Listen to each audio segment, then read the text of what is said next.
बिस्मिल्लाहिर्रहमानिर्रहीम नहमदुहु व नुसल्ली अला रसूलिहिल करीम अम्मा बाद अऊज़ु बिल्लाहि मिनश शैतानिर रजीम बिस्मिल्लाहिर्रहमानिर्रहीम रब्बी शहली सदरी व यस्सिरली अमली वहलुल उक़दतन मिन लिसानी यफ़क़हू क़ौली। अस्सलामु अलैकुम नाज़रीन, मैं आपका खैर मक़दम करती हूँ आपके प्रोग्राम सेहत एक नेमत में।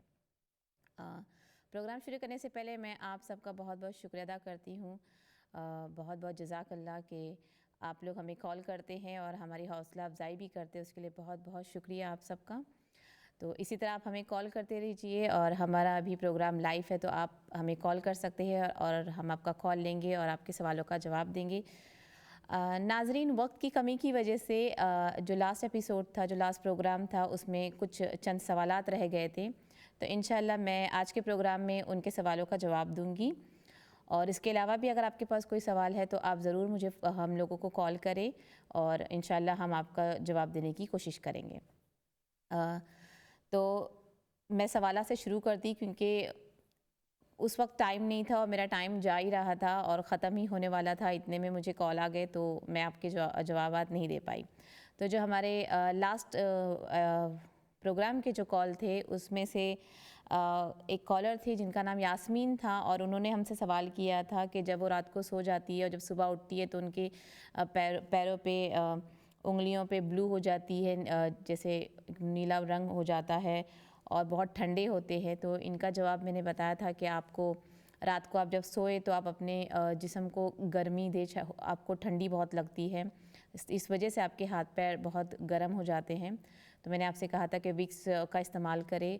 उसके अलावा आप अगर आप विक्स का इस्तेमाल नहीं कर सकते हो तेल के साथ तो आप सिर्फ जैतून का तेल अपने पैरों में और अपने हाथों पे लगा सकते हो। और इसके अलावा रोज़ रात को सोते वक्त अगर आप कलौंजी का पानी, जैसे आपने एक गिलास में हाफ़ टी स्पून कलौंजी या उससे भी कम, उसको गर्म पानी में रख के उसको हल्का सा एक बॉयल आने तक, एक उबाल आने तक उसको पी के सोए तो इंशाल्लाह ये जो परेशानी आपकी जिस्म को जो ठंडी लगती, जो हाथ पैर ठंडे होते हैं, इंशाल्लाह इससे आपको बहुत फ़र्क पड़ेगा।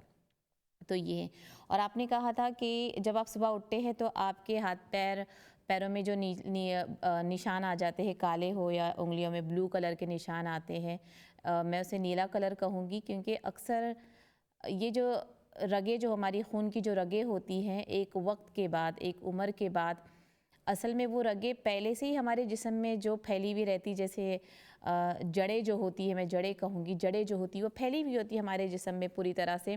लेकिन वक्त के साथ साथ जिस तरह हमारी जिस्म की जो जिल्द है वो पतली होते जाती है, नरम होते जाती है, तो वो ज़ाहिर होना शुरू हो जाती है। तो जब और अल्लाह ने जिस्म में इतनी रगें बनाई हैं कि वो खून का दौरान, उनका काम होता है कि पूरे दिन में हम जो हरकत करें तो वो किस किस रगों पर, किस किस नालियों पे, किस किस खून को जाना है, वो अल्लाह की मसलियत है कि वो उसका काम जो है, जो जिस्म के अंदर मशीन है हमारी, वो अल्लाह के हुक्म से चलते रहती है। तो बहुत सी रगें हमारी जिस्म में, हमारे हाथों में, हमारे पैरों में बहुत सी, तो जिसकी मालूमात हमें उतनी नहीं होती है। लेकिन एक वक्त के बाद जब हमारी स्किन बहुत पतली जैसी हो जाती तो वो ज़ाहिरी तौर पर बाहर आती है। कभी कभी ऐसा हुआ है कि आपने देखा होगा किसी के वेन्स, जैसे रगें नज़र आने लगती है, फूक जाती है किसी, कभी कभी पैरों की, कभी हाथों की, ख़ास करके तो पैरों पे ही नज़र आती बहुत ज़्यादा। 40 के बाद बोले या 50 के बाद बोले, जो एक उम्र के बाद होती है तो ये जो वेन्स है वो नज़र आना शुरू होती है। तो हमारी जो रात की जो करवटें हैं, हम जब सोते हैं तो उस वक्त पे हमारी करवटें ज़्यादा हम बदल नहीं पाते हैं। एक वक्त होता है हमारा जिस्म बहुत एक्टिव होता है तो हम करवटें बदल बदल के सोते हैं। फिर एक वक्त ऐसा आता है कि हम एक ही करवट पे, जैसे हम अगर सीधे हाथ की तरफ सो रहे हैं तो हम उसको लंबा लेके सो सकते हैं कि हम 4 से 5 घंटा एक ही पोजीशन पे होते हैं। तो हमारे उस जगह पे हमारे जिस्म का जो वज़न है वो पड़ता है, उस वजह से हमारी जो नसें हैं वो नीली पड़ जाती है। कभी कभी ऐसा होता है कि पूरा दिन जो हम काम करते हैं तो हमें पता नहीं चलता, कभी कुछ मार लग जाता है, कभी कुछ ज़ख्म हो जाता, कभी कहीं कहीं इतनी हमारी जो जिल्द है, वो जो स्किन है वो इतनी सॉफ्ट हो जाती है कि आप कभी कभी इसको हाथ लगा के छोड़े तो वो नीला पड़ जाता है। तो कहने का मतलब यही है कि एक उम्र के बाद ये सब चीज़ें होती है। और आपने कहा था कि आपने ब्लड टेस्ट करवाया है और डॉक्टर ने कहा है नॉर्मल है अल्हम्दुलिल्लाह, तो आप बेफिक्र रहें इंशाल्लाह। आप मत सोचें इस बारे में कि आपकी रगें नीली पड़ रही हैं। तो इसके लिए अगर आप चाहते हैं कि ये चीज़ें थोड़ी आपको कम हो, तो आप कोशिश करें कि अगर रात में आप सो रहे हो तब करवट बदली करें अपनी, जितना हो सके। अगर रात को आँख खुलती है तो कोशिश करें करवट बदल के सोया कीजिए। और जिस्म जहाँ पर आपको नीला लगता है वहाँ पे आप तेल, हल्का सा तेल लगा के सो सकते हैं। उसके अलावा अगर आप चाहते हैं कि आपकी जो वेन्स है वो नज़र ना आए ज़्यादा, कभी-कभी रगें जो नज़र आती है, तो उसके लिए चाहिए कि आप 1 गिलास पानी में थोड़ा सा अजवाइन डालें उसमें।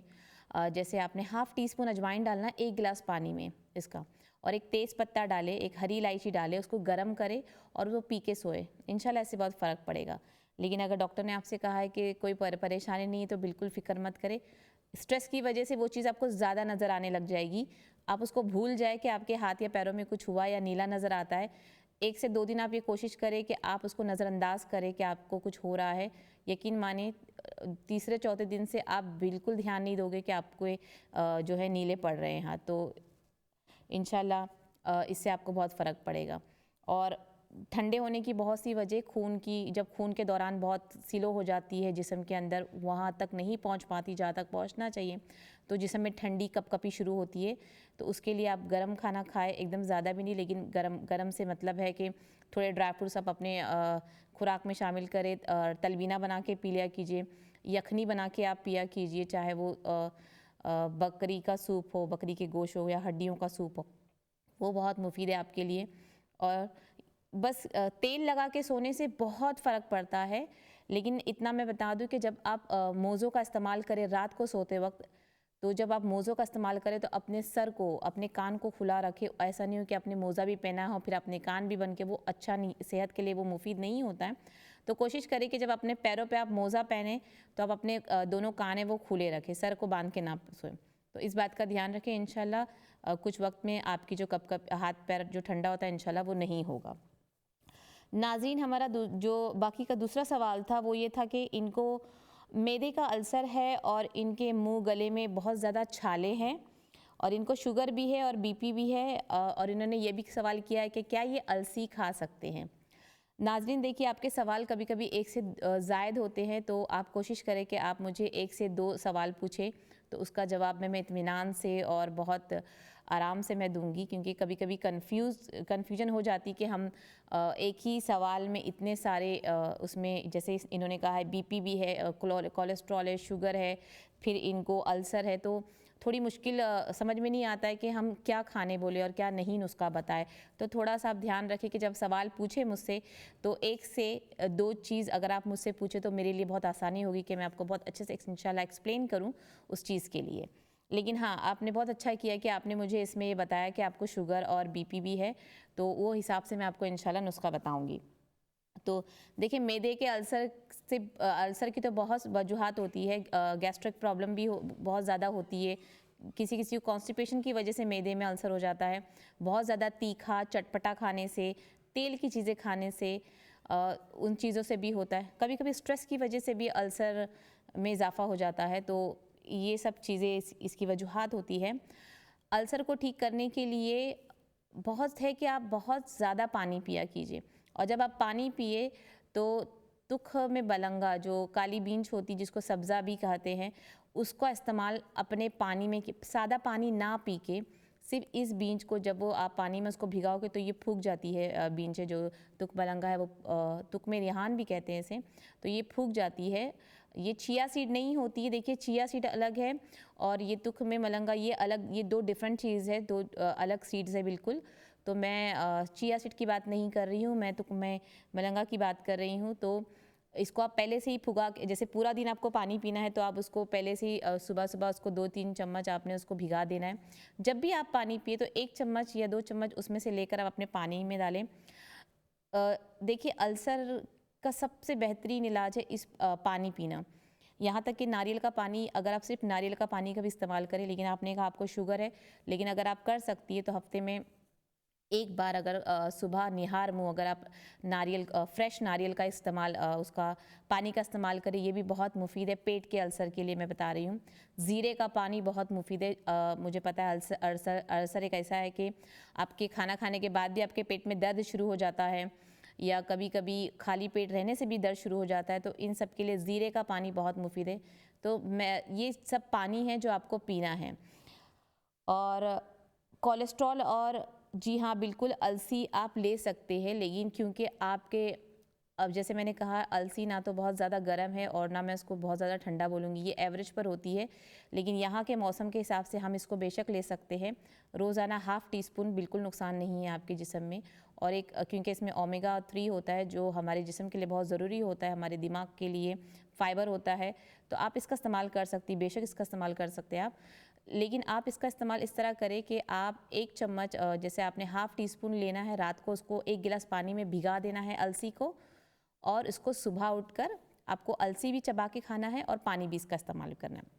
इंशाल्लाह ये बहुत मुफीद है, आपके कोलेस्ट्रॉल को ये नॉर्मल करेगा और बेहतर रखेगा, और ये बीपी के लिए भी बहुत अच्छा है, और शुगर के लोग भी, शुगर के पेशेंट्स भी इसको बहुत आराम से ले सकते हैं। और मुंह के छाले हैं आपको, देखिए मुंह के छाले के लिए आप यहाँ तक कि आप अगर एलोवेरा जेल आप लगा सकते हो मुंह पे, जहाँ पे आपको छाले, फ्रेश एलोवेरा जेल अगर आप लगाओ तो उससे आपको बहुत मुफीद पड़ेगा। इसके अलावा आप शहद का इस्तेमाल कर सकते हो, जहाँ जहाँ आपको मुंह में छाले हैं वो शहद आप लगा दे तो इससे बहुत फ़र्क पड़ेगा। एलोवेरा का जूस भी आप पी सकते हो फ्रेश, लेकिन घर में बनाकर, उससे भी आपके जिस्म का जो अल्सर है उसमें बहुत फ़र्क पड़ेगा। तो मेरे ख्याल से अगर आपका अल्सर बहुत ज़्यादा है तो पहले आप अल्सर पे ध्यान दें कि इंशाल्लाह अगर आपका अल्सर ठीक हो जाता है तो ऑटोमेटिक आप बाकी चीज़ें ठीक कर सकते हैं। तो ये था आपके लिए। और मुंह के छाले के लिए अगर आपके पास पीसी हुई मेहंदी है, मुझे नहीं पता यहाँ पे मिलती है क्या नहीं मिलती है, वरना आप जैसे कच्ची जो मेहंदी के जो पत्ते होते हैं, अगर उस पत्तों को आप पीस के मुंह में अगर जहाँ पे छाले वहाँ पे लगाए, या तो सिर्फ मेहंदी का पत्ता अगर आप चबाए तो इससे भी आपके मुंह के छाले, हलक के छाले बहुत बेहतर होता है इससे। इसके अलावा अगर कुछ नहीं है तो सबसे अच्छा नुस्खा ये है कि सूखा जो नारियल होता है, बहुत आसानी से मिलता है, घरों में भी होता है, तो उसको आप चबा चबा के खाएँ, और अगर परेशानी चबा के खाने से, उसको आप ग्रेट करके, सूखे नारियल को ग्रेट करके उसको आप खाएं। ये बहुत मुफीद है हर किस्म के छाले के लिए, मुंह के छाले के लिए। आप बच्चों को भी दे सकते हो और इससे बहुत फ़ायदा। तो ये 3 से 4 चीज़ें, नुस्खे मैंने आपको बताए जो आपके इंशाल्लाह मुंह के छालों को बेहतर करेगा। तो ये है। और पानी बहुत पिए, और पानी का जो घूंट है वो हम बहुत बड़ा बड़ा पीते हैं। जैसे पहले हम पानी बहुत आराम आराम से, जैसे हम अगर अब घूंट पी रहे तो वो हमारे मेरे ख्याल से 10 या 20 के ऊपर वो एक घूंट हो जाता था, छोटी छोटी घूंट लेते थे। अब हम 3 घूंट में ही पानी पी लेते हैं, इतनी बड़े बड़े घूंट होते हैं। कोशिश कीजिए सुन्नत तरीके से कि जो पानी पीने का तरीका है वो आप उस तरह से पानी पिए, तो इससे भी जिस्म की बहुत सी बीमारियां और मैदे की बहुत सी बीमारियां आप ख़त्म कर सकते हो। और उसके अलावा आपके अल्सर के लिए आप हल्दी का पानी भी पी सकते हो, ये तो बहुत मुफीद है। लेकिन घर की हल्दी से बेहतर अगर आप साबुत हल्दी लेकर उसको ड्राई करके पाउडर बना के उसको इस्तेमाल करें, तो जैसे हाफ़ टी स्पून हल्दी बहुत हो जाती है 1 गिलास पानी में, तो वो आपके जिस्म में जो अल्सर है, जो मैदे में जो अल्सर है, उसको सुखाने में बहुत मदद करेगा, उस ज़ख़म को सुखाने में बहुत मदद करेगा। तो ये कुछ पानी मैंने आपको जो बनाया कि आप ये पी सकते हैं, तो इंशाल्लाह आप इसका इस्तेमाल करें और कम से कम 10 से 15 दिन तक इसको इस्तेमाल करें और देखिए क्या फ़र्क होता है इंशाल्लाह, तो आपको ज़रूर फ़र्क होगा। तीसरा सवाल हमारा था, इनके पैरों की हड्डियों में दर्द था। इन्होंने कहा कि इनके जिस्म में दर्द है, नीचे से ऊपर से मुझे आवाज़ साफ़ नहीं आ रही थी, बट इन्होंने पैरों के हड्डियों में दर्द है बता रहे थे ये। तो बहुत ज़्यादा इनको दर्द है। देखिए 2 से 3 चीज़ें हैं जो आप कर सकते हैं पैरों के दर्द के लिए। तो जैसे मैंने दूध पहले बताया था, आप वो दूध का इस्तेमाल कर सकते हो मखाने वाला, जिसमें अपने खसखस, पिसी हुई बादाम और सूखा खोपरा पीसा हुआ ग्रेटेड, जो भी डेसिकेटेड जो कोकोनट है वो कहा था। उसके अलावा आप अलसी, जैसे आपने 3 चम्मच अलसी ले लिया, उसको आपने भून देना है और उसको एकदम महीन पाउडर की तरह बनाना है। फिर उसमें आपको आधा टेबल स्पून सौंठ का डालना है, जो सूखा हुआ अदरक होता है सौंठ। कोशिश करें कि सौंठ अक्खा घर में लाएं और उसको फिर घर में ही मिक्सी करें, आप बारीक पाउडर बना दे, फिर उसका इस्तेमाल करें, तो हाफ़ टी स्पून वो हो जाता है। और दालचीनी का पाउडर, इसको भी आपको फ्रेश बनाना है कि घर की दालचीनी जो है उसको आप पाउडर बना दें और उसका 1/4 हिस्सा कम कम बहुत होना चाहिए, बाकी चीज़ों से कम इसका वज़न होना चाहिए, 1/4 हिस्सा। तो आपने 4 स्पून अलसी ले लिया पाउडर, अलसी का पाउडर बारीक वाला।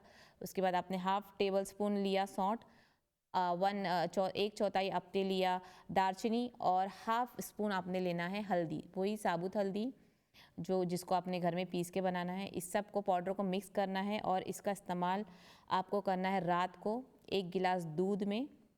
ये सिर्फ दूध में ले सकते हैं, तो आप दूध अगर पी सकते हो तो ये दूध के लिए 1 चम्मच आपको उसमें डालना है दूध में, गर्म दूध में, और उसको पीना है आपको रात को सोने से पहले।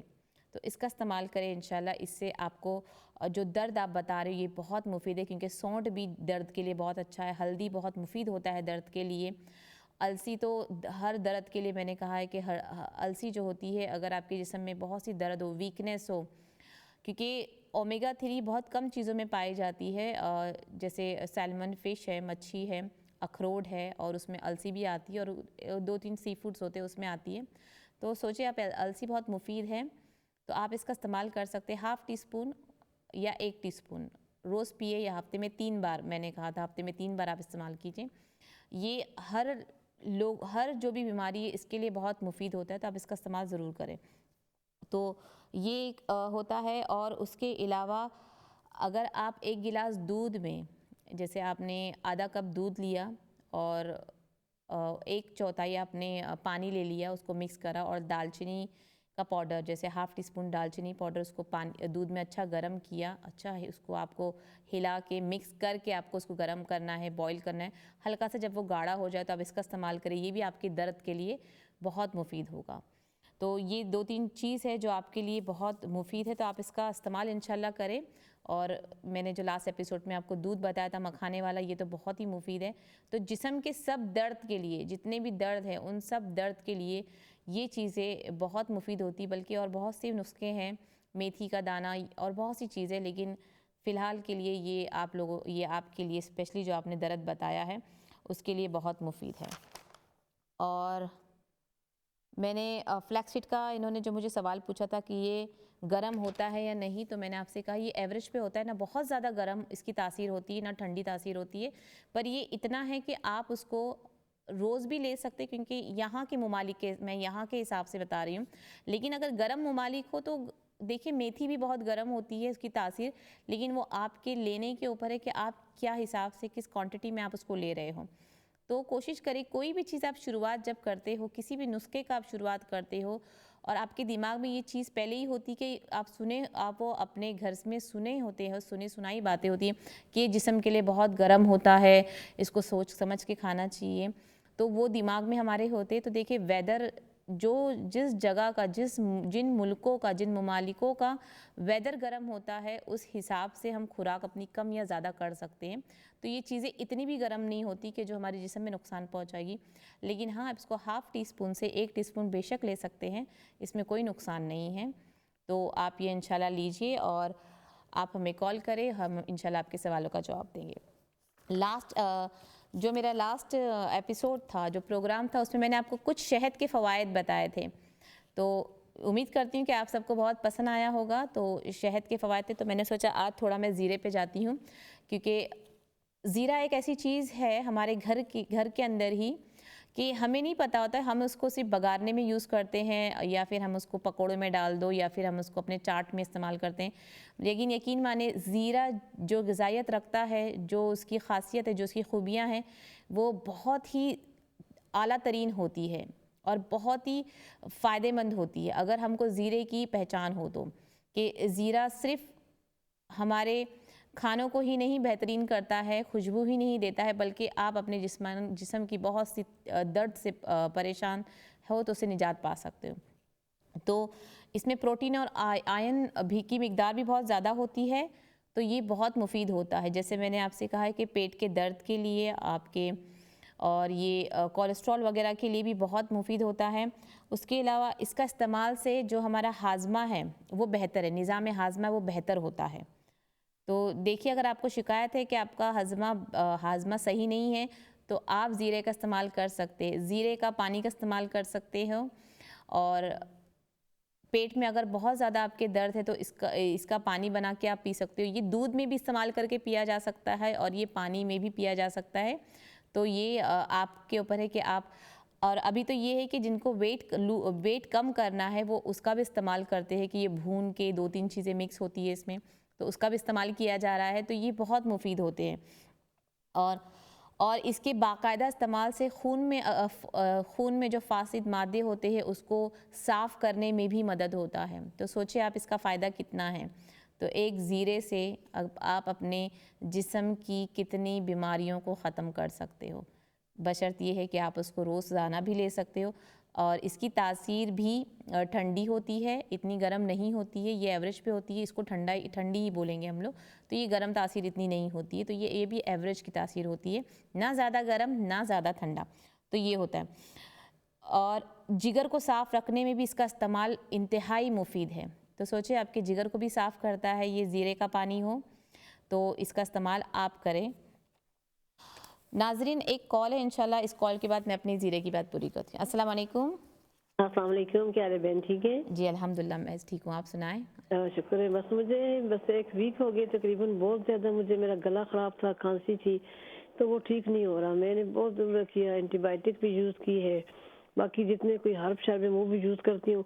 बाद दफ़ा ठीक हो जाता है, फिर सुबह और शाम को बहुत तकलीफ होती है, जलन बहुत ज़्यादा होती है, बहुत ज़्यादा जलन ना गले में और नीचे तक जाती है। जलन कहाँ पर होती है? गले से लेके थोड़े नीचे तक जाती है ना। अच्छा, जलन में अच्छा, गले में जलन होती है आपको? गले में जलन भी होती है ना। पहले तो बहुत ही तकलीफ थी, बात भी नहीं कर सकती थी ना। अच्छा। तो लेकिन फिर भी बस ये रोजे रख रही थी, तो बस मेरी ये हालत है कि मैं वो थी, बस रात को और सुबह को बस खांसी होती है ना, दिन में नहीं खांसी होती। होती है, ओके, ठीक तो है। मुझे कोई ऐसा बता दें, आपके तो सारे नुस्खे इतने अच्छे हैं, पिछली दफ़ा भी आपने सारे बताए हैं, मैं तो देखती रहती हूँ, लिखती भी हूँ।